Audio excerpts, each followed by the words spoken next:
אנחנו הולכים לבתי קברות להחתים אלמנות. את מוזמנת. לאן נוסעים? ירקונים. מה קרה? אני יודעת, פשוט בעלי קבור שם. יכולים לנסוע למקום אחר. אתה יודע מה, נראה לי שזה דווקא יהיה בסדר, ואולי תוכלו להכיר, להגיד שלום אחד לשני. אני לא בטוח שזה מה שאני רוצה כרגע. אתה רוצה שאני אעץ לך בשתיים? שתיים זה שעה מעולה ללוויות. תמיד עושים לוויות בשתיים, לא? למה? אלוהים עובד רק עד 4.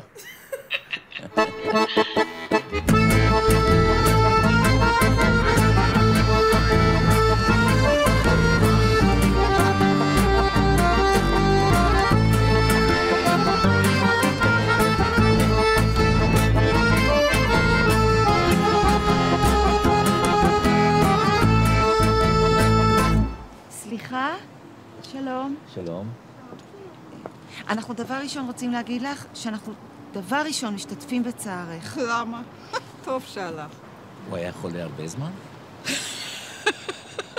חולה? אוי, אני חולה. הוא היה חי יותר מדי זמן. אם אנחנו כבר מדברים, יש לנו איזשהו רעיון.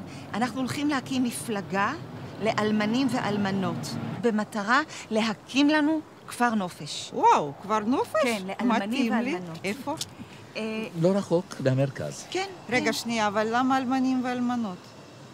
אני דווקא לא נגד הנישואים גם, תראי, אנחנו חשבנו על כפר נופש לאלמנים ואלמנות, בגלל שזה אוי, הומוגני. שוב פעם אלמנים אנשים בדיכאון. לא. יהיה משעמם, אלמנים, אלמנות. מה פתאום? לא. יהיו הרבה סדנאות מעניינות. בדיוק, סדנאות. ותוכניות בידור? סקס? וואו. והרבה אנטריקוט. אני שמחונית הזאת. רגע, שנייה, מה עם חדרים? אני אהיה לבד בחדר? עם ג'קוזי, כמו בצימרים, זה רעיון מעולה.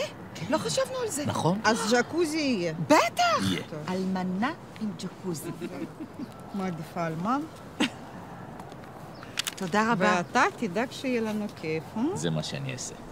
Ах, это свадьба, свадьба, свадьба пела и плясала, и крылья эту свадьбу вдаль несли. Широкой этой свадьбе было места мало.